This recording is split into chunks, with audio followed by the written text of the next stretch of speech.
dañoo dem ba dafa jaxasoo que ça soit côté Yewwi côté Benno Bokk Yaakaar côté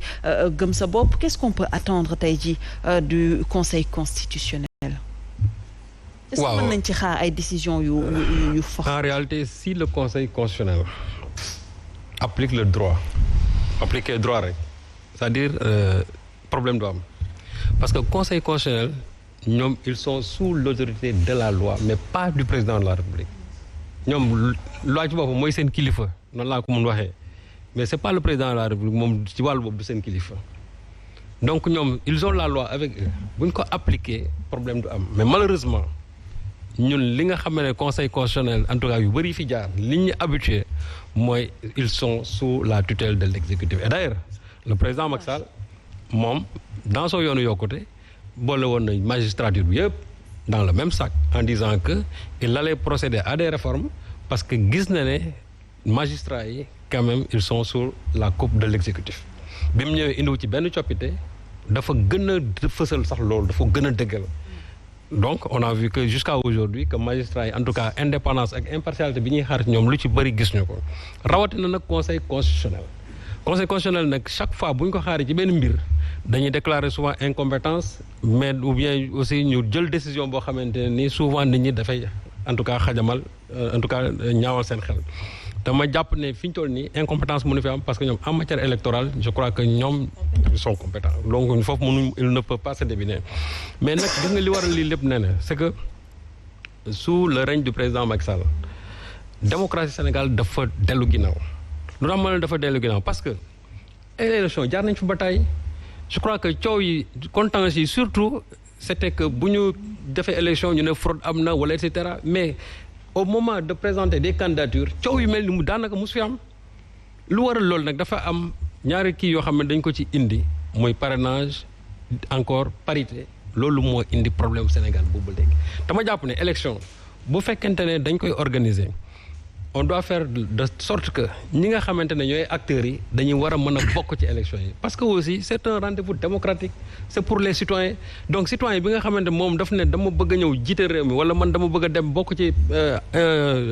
député Sénégal yi wala man dama bëgg a dem nekk maire kooku war nañ ko mettre dans les conditions yoo xamante ne dina mën a dem déposer ay pièces am même su fekkee ne sax am na ay problème par la suite ñu permettre ko mu rectifier ko ba keroog muy war a mën a déposer candidature am mais fii j'ai l'impression que délibérément dans le code électoral dañuy def le tout pour coincer nit ñi te loolu moo am parrainage bañ koy def imaginez on ne l'a pas partagé ça avec les acteurs ñi nga xamante ne ñoo nekk ci langue politique ñoom ba ñu waxee ne parrainage bi ànduñu ci parce que loo xam ne da nga koy jël pour l'ensemble des acteurs da nga ci war a waxtaan ak ñoom parce que on est dans le champ politique même su fekkee ne tu es le président de la République mais waroo ko imposer tu prends une loi aussi scélérate nga ñëw bunkeriser toute la ville ba pare imposer ko nit ñi ñu dem première élection nga coince ñu bëri parce que aussi xam nañ ne ñu ci bëri filtre na en tout cas on les a éliminés de façon très injuste ça moom je le dis ici c'est de façon très injuste deuxièmement cette loi sur la parité là franchement moi je n'ai rien contre les femmes mais c'est une loi quand même vraiment ñu wax ko te dee c'est une loi quand même on peut pas être d'accord avec toi hein? non oui mais non xam nga ne problème c'est pas un problème de féminisme gis nga man xam nga gis man lu ma gëm mooy jigéen ñi tey bu ñu ëppoon compétence ci dëkk bi ñoom assemblée nationale war nañ fu mën a boo demee tey te je donne souvent cet exemple là boo demoon tey fu mel ni Rwanda seen assemblée nationale. mais pourquoi parité bi war a doon problème tey à l'instant T alors que depuis très longtemps on fait des élections et pourtant il y a eu toujours cette question sur la parité. imaginez am na ci zone yoo xam tey soo fa demee franchement les femmes engagé wuñu ci politique boobu engagement te dañuy dem ba nga xamante ne góor ñi nga xamante ne souvent dalee leer ñoo leen ëpp ay compétences dans ce domaine là finalement les gens sont obligés dañuy dem jëli ay jigéen parce que loolu dama ko gis ay ñoo xam ne dañuy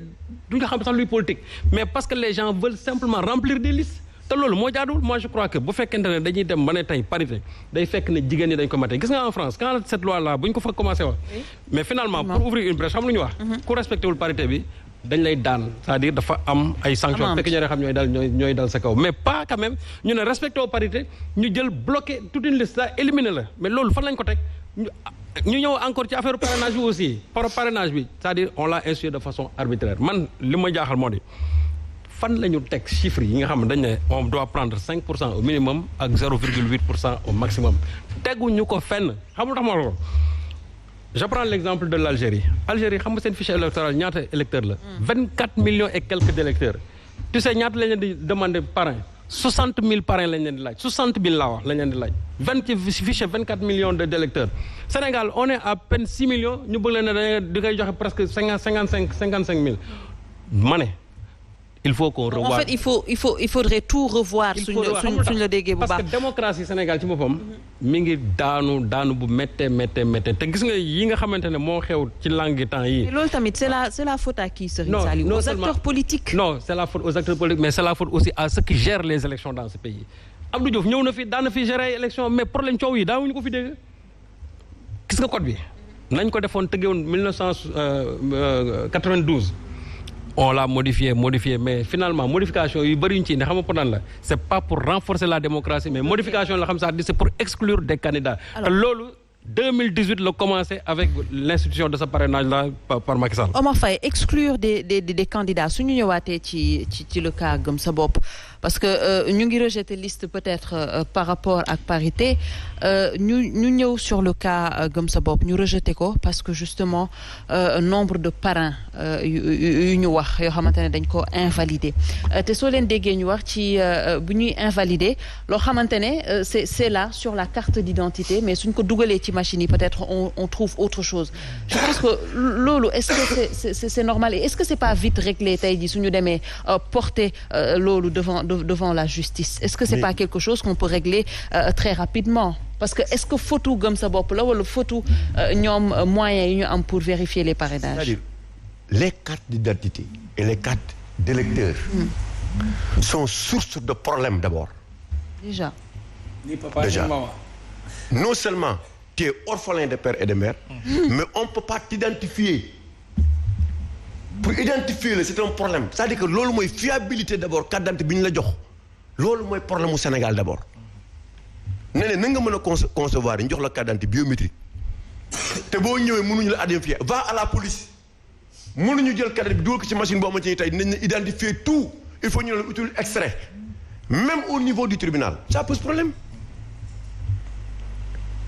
mais boo demee dans les autres pays yëpp yi nga xamante ni les carte d'identité yi am na fi biométrie mais waxuñu loolu sa kanam rek bu ñu ko dugalee rek identifié nañu xam nañ kii foo dëkk foo jógee fa lii tel n'est pas le cas chez nous. Comment tu peux concevoir aujourd'hui quelqu'un qui a voté pour les élections locales nga parrainer quelqu'un pour les élections législatives ñu la bokkoo ça pose problème te yooyu tant que réglé wuñu ko il y aura toujours des contentieux électoraux duñ fi jógee Serigne wax na ko muy que ça soit ci parrainage bi que ça soit ci parité bi du fi jógee chaque élection bu ñëwaatee c'est les mêmes problèmes qui vont revenir il faut maintenant qu'on règle ces problèmes-là définitivement. À tous les comment régler ces problèmes?